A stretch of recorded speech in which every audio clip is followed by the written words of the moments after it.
1947 నుండి 1984 వరకు జపాన్కు చెందిన స్వయంకృషితో అర్థం చేసుకున్న ఖగోళ శాస్త్రవేత్త అయిన హిసాకో కోయామా అదే దూరదర్శిని టెలిస్కోప్ మరియు స్థిరమైన పరిశీలన పద్ధతులను ఉపయోగిస్తూ సుమారు 4 దశాబ్దాల పాటు 8000 కంటే ఎక్కువ సూర్య కలంక సన్స్పాట్ సమూహాలను జాగ్రత్తగా లిఖితపరచారు.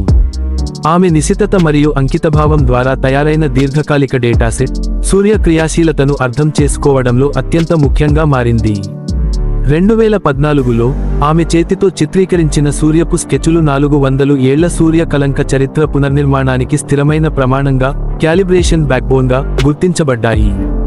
ఇవి Galileo Galilei, Heinrich Schwabe, Rudolf Wolf వంటి ప్రఖ్యాత ఖగోళ శాస్త్రవేత్తల చారిత్రక నమోదులకు అనుబంధంగా నిలిచాయి.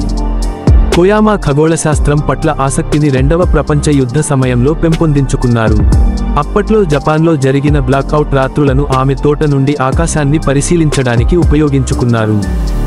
జిజ్ఞాస మరియు ఆసక్తితో ఆమె పుస్తకాలు చదువుతూ నక్షత్రాల వివరమైన చిత్రాలను వేస్తూ స్వయంగా ఖగోళ శాస్త్రాన్ని నేర్చుకున్నారు. సూర్యశాస్త్రానికి ఆమె చేసిన అపూర్వ సేవల గౌరవార్థం 3383 కోయామా అనే చిన్న గ్రహానికి ఆమె పేరు పెట్టారు. Thanks for watching. Have a good day, friends.